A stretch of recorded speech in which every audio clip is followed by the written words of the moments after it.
Questions for Coach Schiano, front row right, Austin. You have talked a lot about Jordan Fuller and that ability to erase plays and help you in the back. What is it about him that makes him so good for that role? Well, he's a very good athlete, number one, and has good anticipation, good vision. Jordan would be good whatever he did. He came here as a corner. He could play corner. He's got that kind of coverage skills. He could play receiver. He was a quarterback in high school. Just has a real good spatial awareness, and he's a good tackler. You guys talked throughout the offseason about that other spot next to him being a big concern, or maybe the biggest on the team. Do you feel like it's settled at this point, or do you still have some questions about that going even into Game 3? Well, Isaiah, I thought he played well on Saturday. He's still a young guy, doesn't have a lot of reps underneath him. So, Sean Wade is getting better and better. So he's kind of, we're trying to find a place for him. But I'm encouraged by Isaiah, and I think Jocelyn is going to continue. There's some other guys too at the position that are young. They're kind of all the same age. So we're going to keep that thing going for a little bit and see if one of them can pull away. Third row middle, Taylor. Yeah, Coach, kind of switching over to the NFL a little bit. I don't know if you got to see Denzel Ward play at all. Just what were your thoughts on, his 2 interceptions in his first ever NFL game? Well, I did not get to see it because we were working, but I did hear from the players a lot, and just really excited for him. He's not a nicer guy in the world, and he's a tremendous athlete, and to do it in his hometown has got to be pretty cool for him. Front row middle, Dave. Coach, middle linebacker, I know you guys are doing some shuffling there. Just what's your assessment? I know it's only 2 games. Tuff's probably not even 100% yet, but just what's your assessment on your middle backers so far? Well, as I've said, throughout, I think we have more than 3 linebackers, so more than 3 will play. Both those guys, I think, are getting better and better. Tuff, obviously, coming back off the injury, and Barron just kind of getting his feet underneath him as a middle linebacker. So I anticipate that to continue, that they'll both play. Tuff has just got such a sense for the football. He seems to be around the ball all the time. And, Barron has an unbelievable ability to cover ground. If you look at him, for a big man, he runs, well, for anybody, he runs extremely well. And Sean Wade, you mentioned it, it seemed like he played really well. Can you just explain what his role is and maybe how you envision his role being going forward? Well, we're just going to try to find ways to get him on the field. So he can play corner, he can play in the nickel as he did this week, and I think eventually he'll be able to play at the safety position. So that's a good for him, because that's as many opportunities you can have in the secondary to play. And just real quick, Tyreek Johnson, is he hurt? Why is he? I don't think he's played yet. Tyreek Johnson. No, Tyreek is just not everybody can play, so it's it's a competitive environment. Tyreek's doing well though, especially in the last 10 days. I think he's really catching on. So hopefully somewhere down the road he will play. Third row left, Dan. What do you see in this TCU offense when you look at them on film? Do their receivers, their running backs stand out in terms of how they can challenge you guys? They do. They're a really talented offense. I think, I believe this in all of football. It starts with the offensive and defensive lines. Their offensive line is, as good as any in the Big Ten. I mean, it is that kind of offensive line. Very, very good. Skilled people. They're fast. It's a very fast football team. You look at the receivers. It's 25, it's 1, it's 2, and these are really athletic kids. In the backfield, 33 and 6 are really good running backs. And then their quarterback, the guy who's new this year, Johnson, number 3, I mean, we recruited him. He's a really good player who's multidimensional. He can run, he can throw, he's a strong arm guy. So this will be a huge test for our defense. This is a very athletic, fast, productive offense. Yeah, I was going to ask about the quarterback. He's the first real running quarterback you've faced this year. How does that challenge your defense in terms of preparing for this one? Well, it's a big challenge. Number one, it changes all the math. When the quarterback carries the ball and can do it well, then the defensive math changes. And really, playing good defense is getting people to the point of attack and then making the tackle. So when the quarterback runs it, you need to get another guy to the point of attack. And obviously he doesn't run it all the time. He reads it. So it's like option football.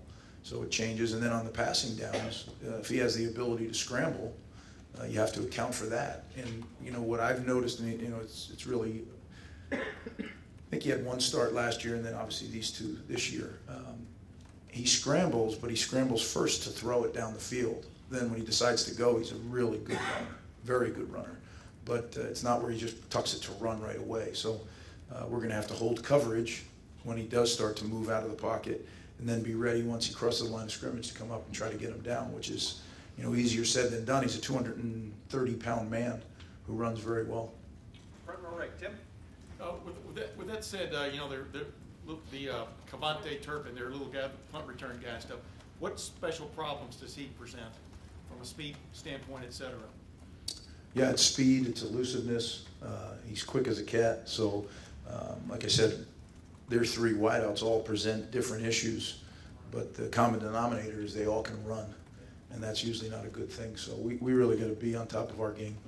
And the other thing, I was just asking Coach Day this, Greg, but when you take a team back to where it just won a game like 9 months ago and stuff, is that better than going on a true road test or a road trip to that other team's stadium? I mean, there's a chance the stands could be half and half, with the Buckeye fans there and stuff on Saturday. But what's your take on that? I haven't given that a lot of thought. That's a good point. That's a good question.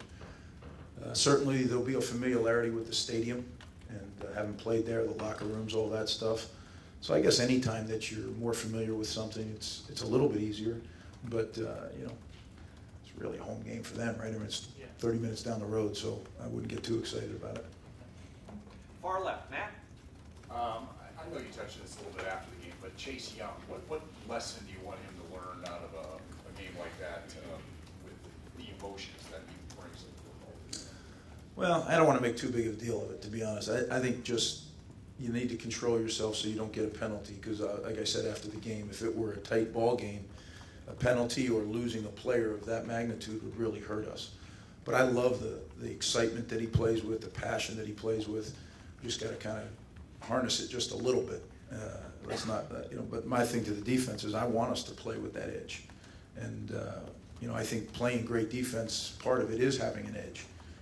So just got to be careful that we don't overdo it in tempering it. And front row left, Doug. Greg, how have you seen opponents block Nick Bosa so far? Are they doubling him? Are they helping on him? Is he getting a lot of one-on-ones? What's the first two games?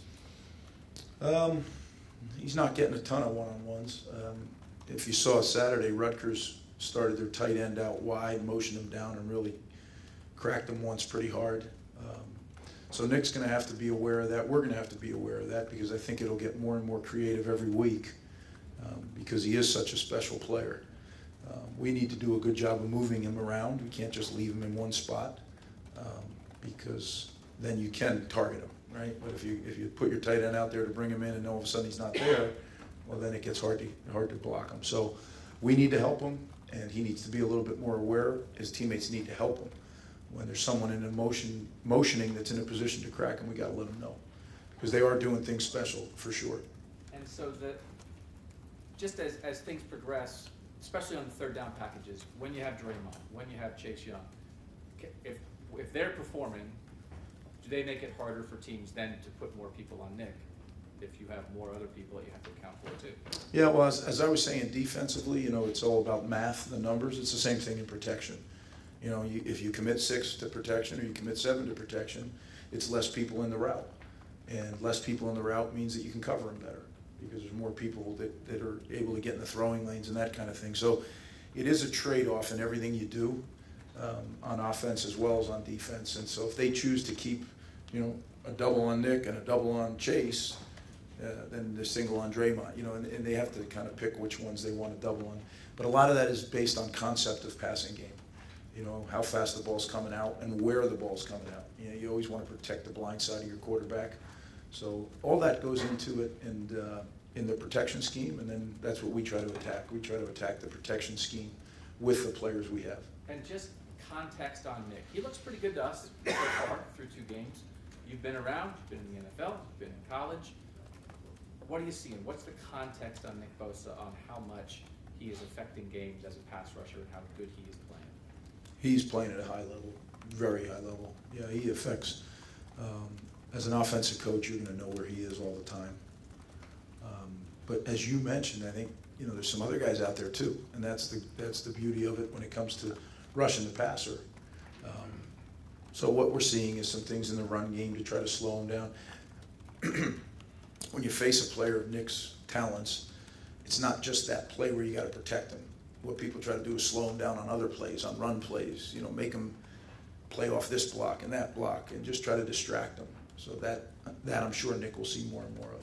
And final question, front row right. Rob? Greg, not here to launch a Heisman campaign, but when a guy like Nick following up on that can change a game, is it time for a defensive guy to be in that discussion? What are your thoughts on the Heisman and a defensive player?